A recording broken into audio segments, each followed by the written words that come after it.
Welcome to another edition of Varsity360. My name is Will Denner. I'm a sports reporter at the Columbian, joined by Meg Wochnick, fellow sports reporter. Meg, how are you?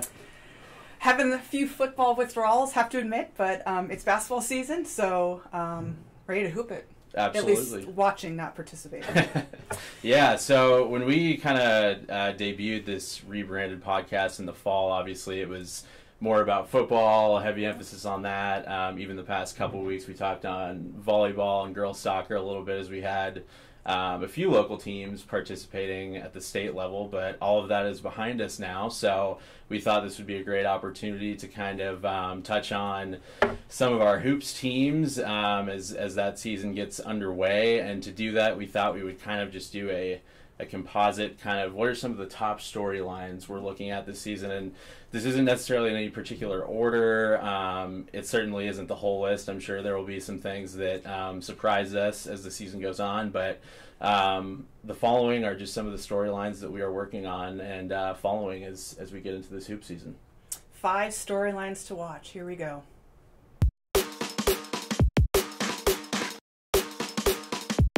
So we're going to start with the Camas girls basketball team, fresh off of their first state trophy, I think, in program history, finishing 4th place. A relatively young team that returns almost their whole core this year. So the question really is how high can this Papermakers girls squad climb this season? Yeah, I think it's the sky's the limit.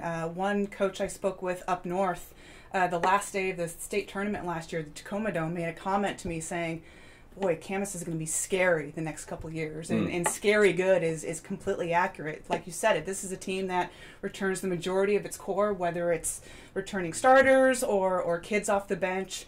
And they're still a young team, just one senior on a 9-player roster for Scott Thompson. So one of my biggest questions is what's going to be kind of the role of Reagan Jamison. This is a player that really put Camas on her shoulders the final 5-6 games last year that we saw, and that's something that Scott Thompson even alluded to, was this is a player who just really stepped up her game when Addie Harris, the league MVP last year, went down with a foot injury. And so how are we going to see her game continue to evolve and improve now that she's, we know what she is capable of, that we saw in the last 5-6 games of the season. So Camas is undoubtedly one of the state contenders this year. I know Tahoma up north in South King County is getting a lot of ink as well, but Camas, like that coach said at state, is going to be scary good, not just this year, but next year as well. Yeah, and hopefully with a healthy Addie Harris back, that should be huge for them. I mean, she does things that nobody else really on that team does and fills a variety of roles. But the thing that impresses me about Camas a lot is they have an ability, it seems like, to kind of adjust their style depending on kind of who the personnel is. And you saw it last year at the state tournament, obviously, with Reagan Jamison taking over the way she did. But then, I mean, you go down the list. I mean, you have Parker Mayers, Kendall Mayers, Riley Sands, Kiera Thompson, a really good guard off the bench. And that's just really the tip of the iceberg. So I'll be very curious to see how this team comes together and builds on that success from last year. Yeah, Camas was basically one possession away from reaching the state semifinals, losing in overtime to Sumner in the quarterfinals. But this is really the 4th place finish last year. A lot of the players alluded to, hey, this is just a great stepping stone for where we want to be. A 4th place finish, like you mentioned earlier. It's the first state trophy in program history, but they've got bigger goals and bigger achievements that they want to do, not just this year, but obviously next year as well. Yeah, and you touched on it at the top. As of right now, only 9 players on the varsity roster, which I would say is a little on the shorter side. Certainly that doesn't mean it couldn't change as the season goes on, but something definitely to, I would say, keep an eye on, especially as you kind of get deeper into the season. And obviously you hope there's never injuries, but when you kind of start stacking those state tournament regional games and playing on back-to-back days, depth is key. So I'll be curious to see what happens with that as well. Yeah, and 9 players, common-wise, well, you say 10, 11, 12 is maybe a common roster size, but those 9 players all have experience. Camas is just full of depth, so there's no reason to keep a deep bench when really there's no reason to. So I think 9 for Camas right now is that perfect number. Yeah.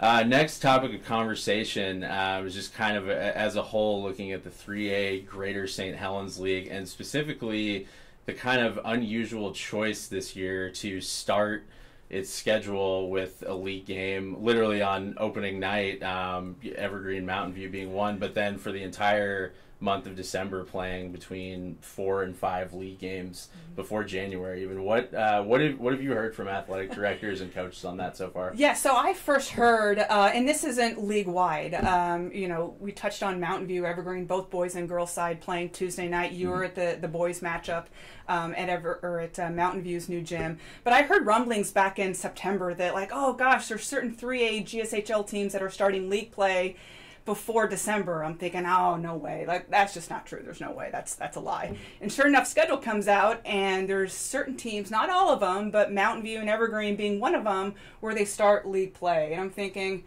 how on earth did this happen, right? So these schedules are auto-generated. So the majority of the sports schedules are auto-generated, except for football. And it just so happened that when the computer spit them out, these were the matchups that came about. And so I reached out to a couple coaches, both on the boys and girls side, and to no surprise, they were pretty upset about it, and they voiced their frustrations trying to get that changed. And AD said, nope, this is what the schedule is. So it's unfortunate because there's a couple teams that this time next week might be 0-2 in league play. And for the 3A purposes, you have the 3A schools have 8 league games against 3A opponents, and all of a sudden that's 25% of your league games done by the first full week of December. So it's unfortunate. So in a perfect world, you're not going to start your league games on November 29th, but here we are. Right. Yeah, I mean, I think the biggest thing there is just, you don't expect to be the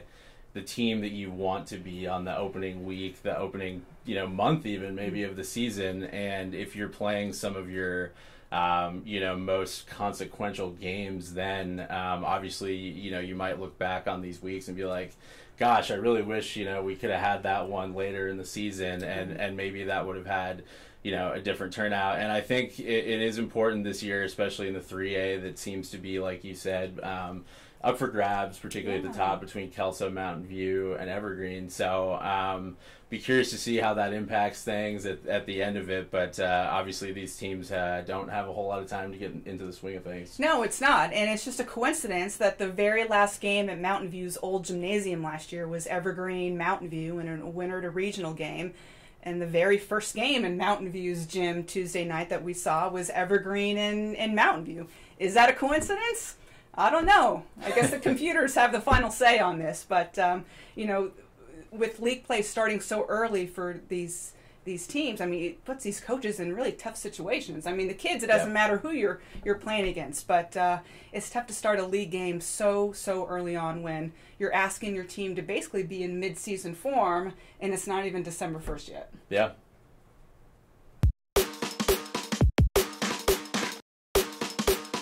All right. So as we continue this, we're going to talk a little bit about the 2A Greater St. Helens League girls ranks in basketball. Between Hudson's Bay and Washougal last year, both state qualifying teams, Hudson's Bay also coming away with their first ever state trophy in girls basketball.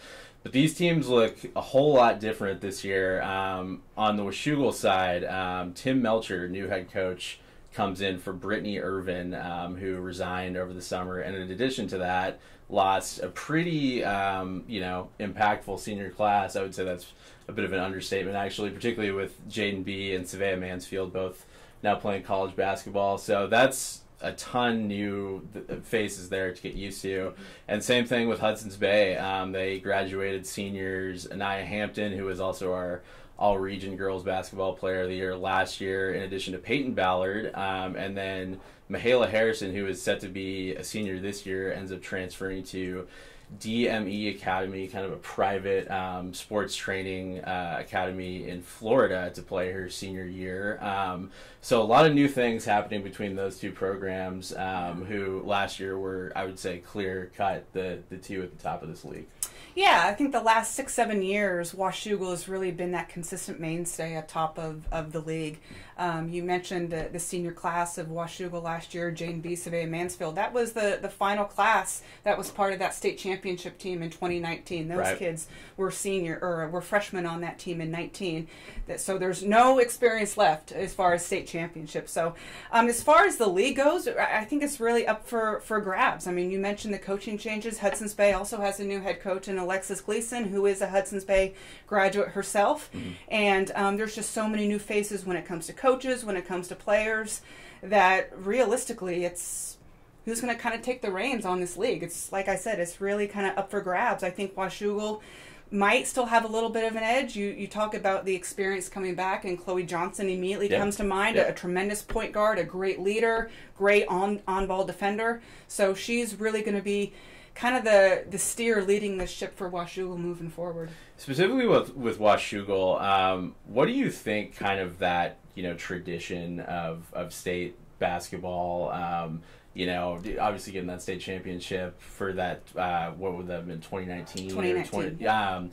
And, obviously there's no players who have a direct connection to that now, but, they were around for that and kind of understand, where the program, came from and everything. How do you think that maybe impacts expectations or just kind of the general feel for the program with this new era now underway? Yeah, I think there's a certain expectation now that comes with Washougal. Before the last 6-7 years, the girls basketball program didn't really have a rich history when it came to success, especially at the state level. And so all of a sudden, year after year after year over the last half decade or so, it's been a commonplace. It's the expectation for Washougal to be atop of the league standing. And up until last year, when Hudson's Bay took that league title, that's what we've seen for Washougal. And so it's a program that has great tradition as far as bringing these kids up in the youth ranks. And so, like they might not have that direct connection, but they're still going to the games. They still know that expectation of winning. And it starts with all the classes that came before them. Right. And then on Hudson's Bay, they do still have some pretty, I would say, interesting role players coming back between Devin Johnson-Brown, who was a starting guard for them for most of that last year, in addition to Promise Bond, and then also Alana Stevens, kind of I would say a sixth player, first off the bench player, kind of thing. And I think it's kind of a similar deal. They've had a few years now of being either getting right to that regional level or state level, and I think for those players who were part of it last year, the motivation is probably going to be strong again to go out and chase something like that. But again, it's a very, very new group with both the coaching staff and a lot of new players stepping into the fold. It is, and over the last couple of years, Hudson's Bay has been so proud. It feels like every year, the last 3 years, they've been setting new ground and new traditions and setting program history, and they did so by placing 6th at state last year. But there's still those pieces coming back. The Gonzalez sisters also come to mind. Right. Miranda, especially, a tremendous defender. And so there's still pieces there, and there's still a connection there to what they accomplished last year. And so will that transition under a new coaching staff? I mean, we'll just have to wait and see. And then I did want to mention Hawkinson briefly, too. Just another team that was right on the cusp. I think they faced Washougal, I want to say, last year in a winner to regional loser out game. Yes. Obviously, Washougal comes out on the winning end of that, but that was a team that was right there for most of the season as well. They also graduated a ton of seniors off of last year's team, and I think that we've seen that kind of impact a couple teams at Hawkinson on the girls' side this school year already, but another team that kind of has to start from scratch going into another year. Absolutely, and unfortunately, if Hawkinson was in any other district last year, that team would have been at regionals, no question. So that was a team, I believe they graduated 8 or 9 seniors, basically the entire roster last year. So Damon Roche coming back, basically going to have to kind of start from scratch a little bit. Ali Seekin, a tremendous soccer player, will be kind of expected to take on that leadership role a little bit in basketball.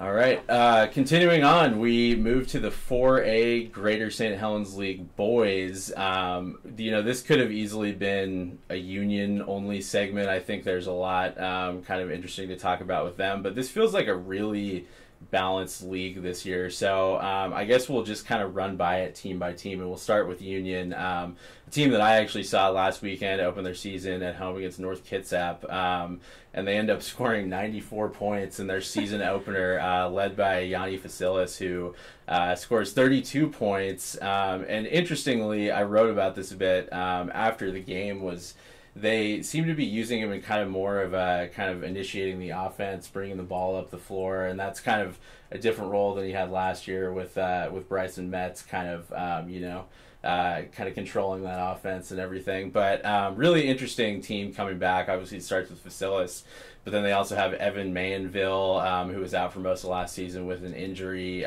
Josiah Baldesser, another really steady contributor in the program last year. But then you kind of look to some, less proven players. Cody Holcomb is a sophomore who came in and started right away on Saturday. And it seems like this team may be a little bit deeper than last year, and also might be getting back to a little bit more of the signature shooting that we've seen with past Union teams. Yeah, we talked before we came on and recorded this it seems like the entire time under Blake Connolly, Union has been kind of this guard you program. Mm-hmm. Every single year there's always a shooter that comes through and comes in the clutch.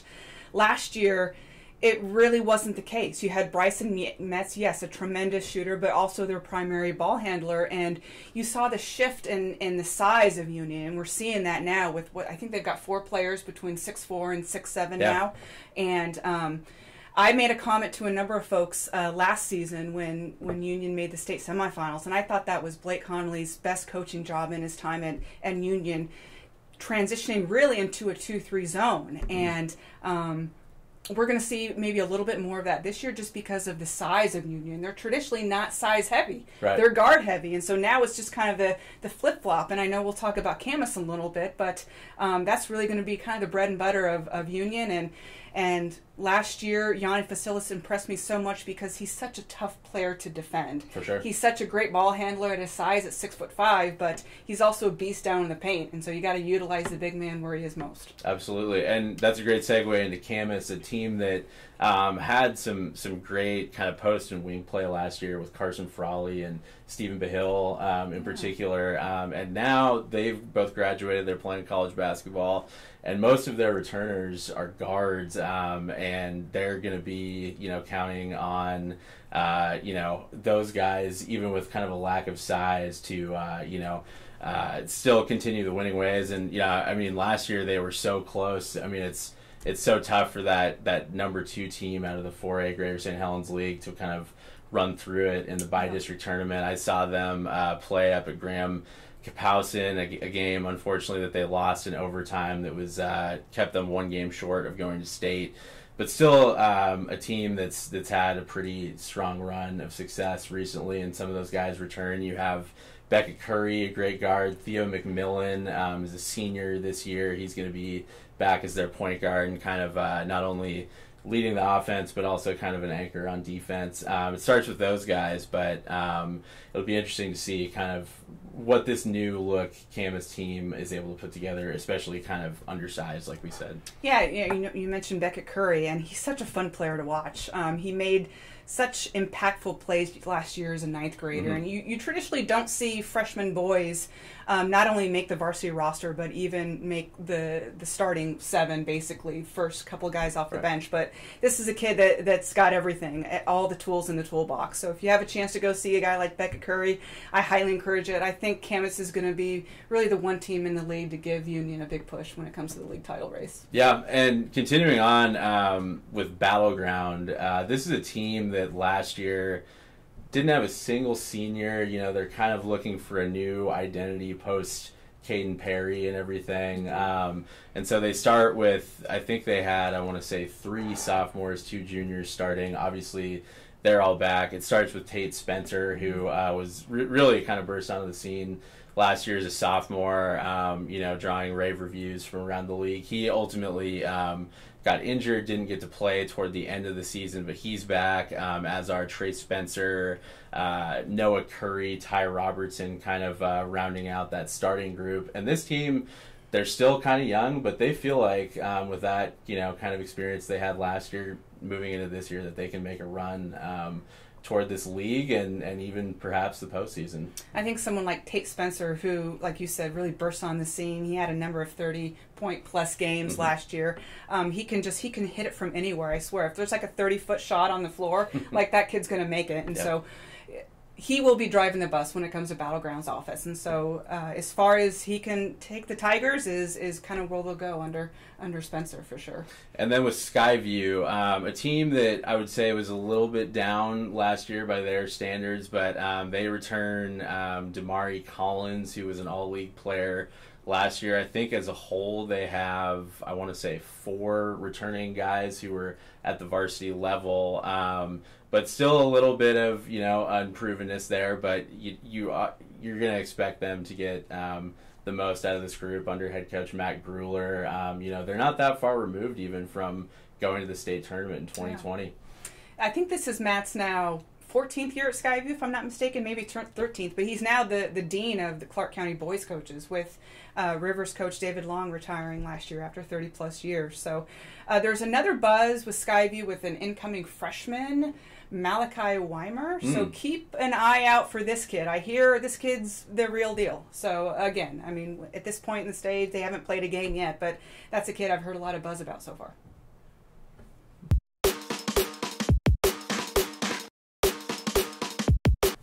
Okay, for our last segment, we move to the 1A Trico League, and it has to start with the Kingsway Christian boys, a team that won the league title last year, and they've had a fair amount of recent postseason success. And most importantly for them, they returned 2-time Trico League MVP Giovanni Evanson, who's going into his senior season. He is 6'4" guard who isn't afraid of contact down low. And the couple games I saw Kingsway play last year, I was really impressed with his poise on the floor. Whether it's driving to the basket, shooting up transition 3-pointers, he does it all for them. And I think he's one of the better players in Clark County, and a kid that really not a whole lot of people know about because he plays in a 1A program. But over the last several years, it's been between Kingsway and La Center, whether it's for the league title in the Trico League or for the district title. And we saw La Center kind of take a few lumps last year as far as youth goes, but Kingsway was still right there battling with Castle Rock, which ultimately ended up winning its first district title and what seems like forever.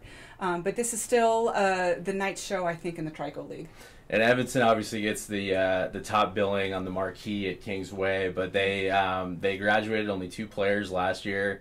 They have a pretty big now senior class who were juniors last year who got a little bit of a taste of the postseason. They were at state last year. They made it through regionals, got to the 1A state tournament as a 12 seed before falling to Freeman in that quarterfinal round. I was actually there covering that game, and I talked to David Harmeling after that, and he said that either that loss will fuel us, or if we operate with complacency, we might be in trouble next year. But obviously alluded to the fact that they had a bright future, and we will see how that plays out this year with now a pretty big senior heavy class going obviously for the Trico League title once again, but also district and possible regional state. It is, and this is a program under David Harmeling that knows what it takes to get to the Yakima Valley Sundome every year. You got to remember, this program's just a few years removed for playing for a 1A state championship back when Bryson Metz was a freshman at Kingsway. And so there's still a lot of stability there, and they know what it takes to get to that stage of state. Yeah. I think that'll do it for us today, but these are, like I said, the few storylines that we're looking at so far. I'm sure there will be other things that surprise us along the way, and we'll continue with this podcast as we go through December and looking into January and the rest of this winter season. So like and follow us on YouTube. We're also available on Spotify and wherever you get your podcasts. Thank you very much.